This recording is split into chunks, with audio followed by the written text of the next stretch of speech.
Hey, good morning, Drive Time. Welcome back. As always, I'm Dave Drum. And today we get to welcome back one of our original guests from probably the first 5 or 6 weeks of Drive Time early on. We have Rene Cabrera. Those of you who are with us from Cape Christian recognize Rene both as a member of the worship team, but also as one of the elders at the church. He's been a longtime member and leader at the church, and I'm just fortunate to call him friend. And I'm excited to share another topic with you guys. Last time it was about learning how to communicate a little bit through the 5 love languages. And this time we're going to continue with this theme of communication. So Rene, welcome back. Thanks for being here again, spending some time with us.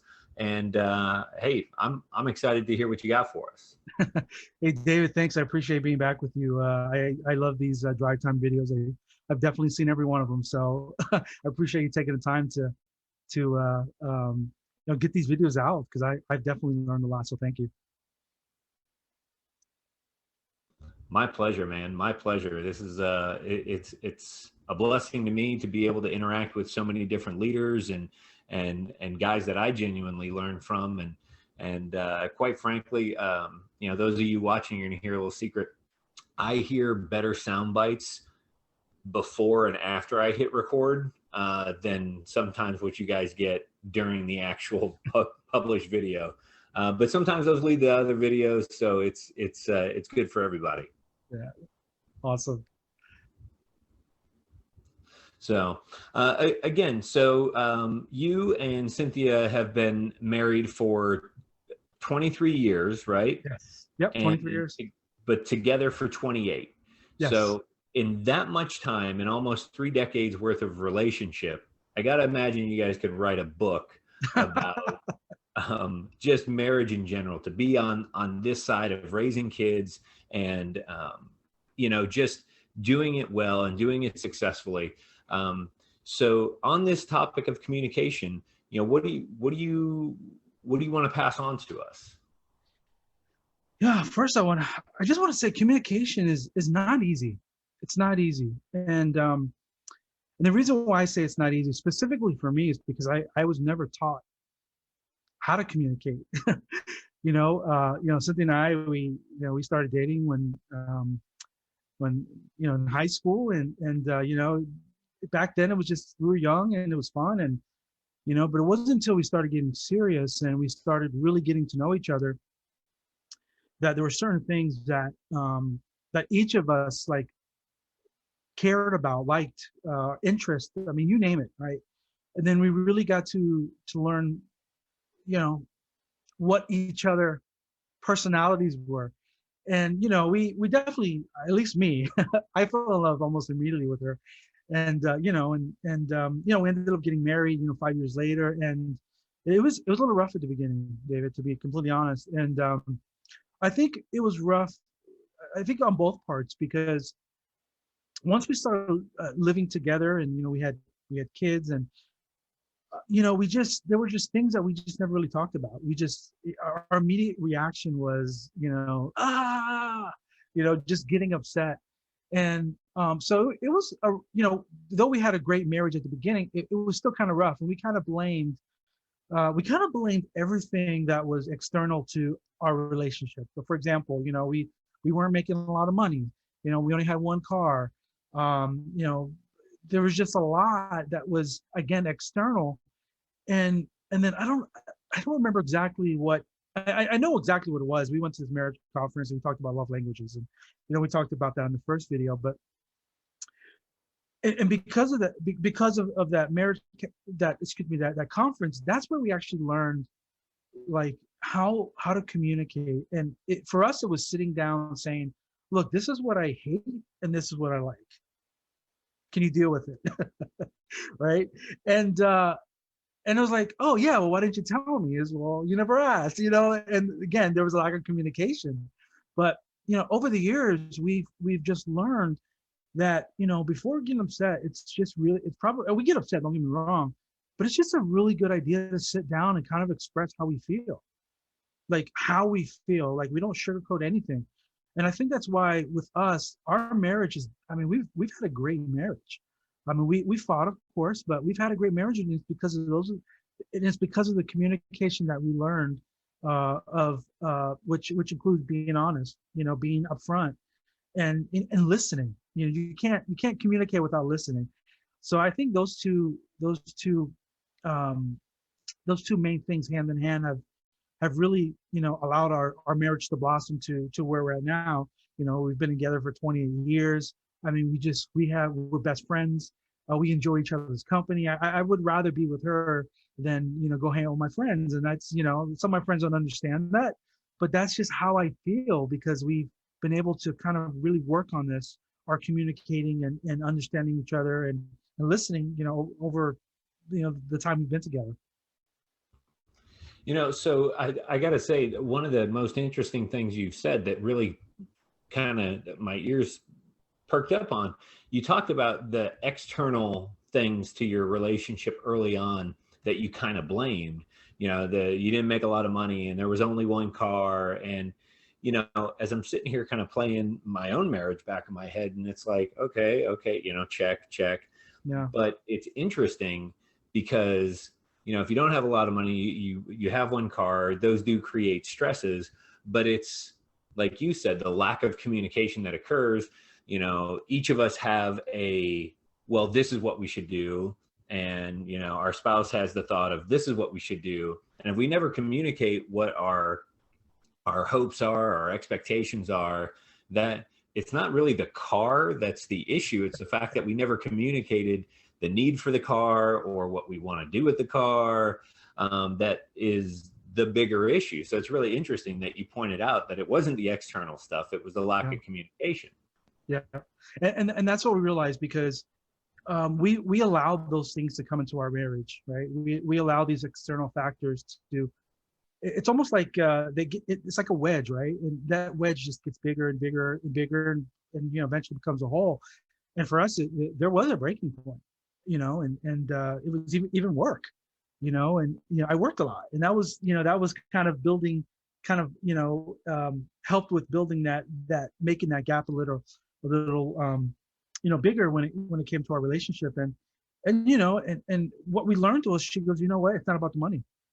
Like, I want you home. I want you home with our kids. And, and it's like, wow, well, thanks for telling me, because I always thought that you just want me to kick butt and work and make all this money. And it's like, she never said that, of course, but that's kind of what I assumed. And when she told me, I was like, wow, you're absolutely right. It's really about my family. It's really about communicating with, you have plans, and, I said something that you didn't like in front of people, whatever the case was. But, we like, when I say we're honest, David, we're honest about everything, with our struggles, you name it, we're honest with. And I think that's where not only has our marriage, become really good because of that, but we're friends. Like, my wife, like, she is my best friend, right? And we tell our best friends everything, but for some reason, people don't tell their wives everything, So again, that's kind of what I've learned over the years. So, all right. So you pointed to a marriage conference that led to this change. Was this something that was book driven, or you had mentioned some of it came from the 5 love languages and being able to understand how to show appreciation and value to Cynthia, through the course of the day and the week and everything. But how did you improve the actual communication between the two of you? How to work at it. And yeah, it's funny you say that, because I've been to a lot of conferences, and we always hear these little tidbits. We write it down. It's like, oh, this is gold, and we take it back. We never read it, right? But for some reason with this conference, I just knew, like, man, I need to work on myself. Like, what are my love languages, and I have to express them to her, and vice versa. But it's really about me right now. But so I had to learn that, and actually, I had the book. I actually bought the book, and I just studied it.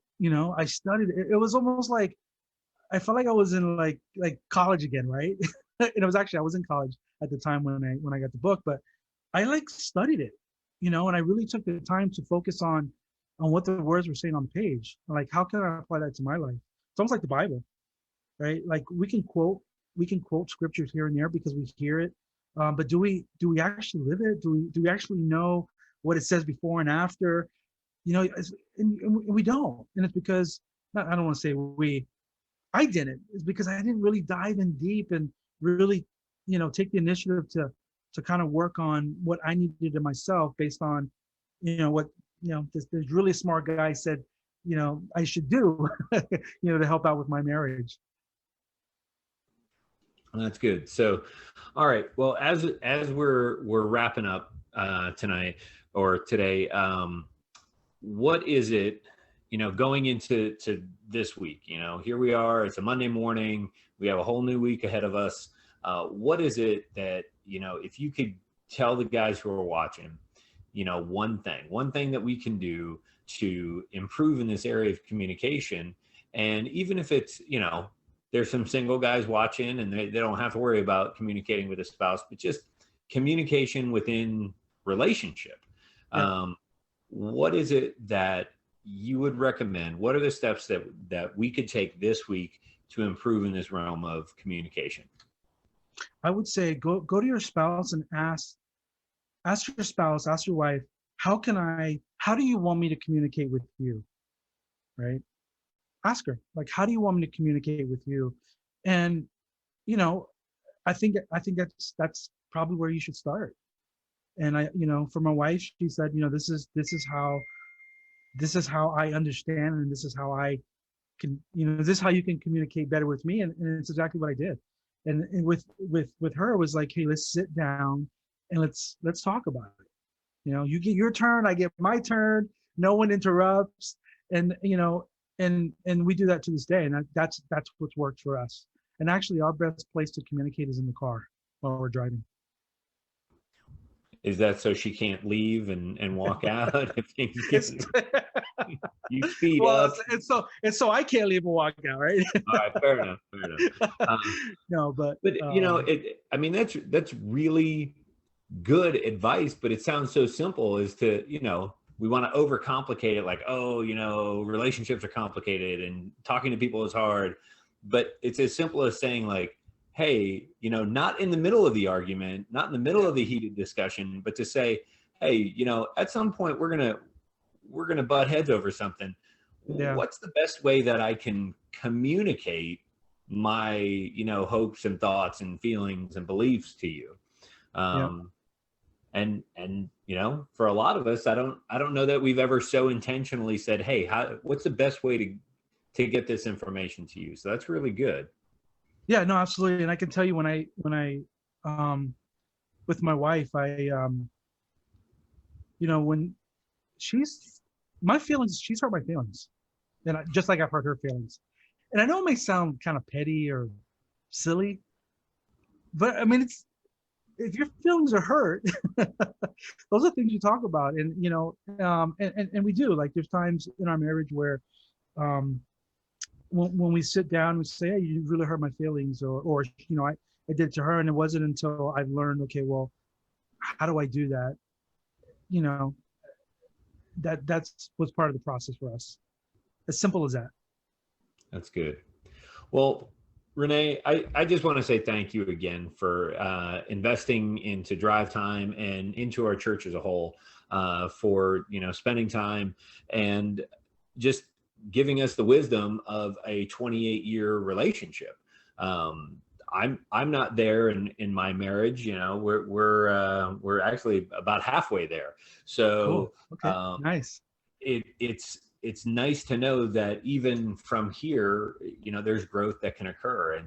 And the fact that you're still 28 years into a relationship, 23 years into a marriage, that you're pursuing your wife and pursuing the ability to communicate more effectively with her, not because it makes your life easy, but because you care about her. And it's good to see that, because we don't see that often in our culture, or at least not glorified in our culture. So mm-hmm. I want to thank you for not only spending time with us, but for sharing your marriage with us and giving us some of that wisdom. So gentlemen, it's as simple as just starting the conversation and asking, how to have those conversations. So, gentlemen, we'll see you again next week. Rene, thank you for your time. Thanks, David, like always. Have a good one.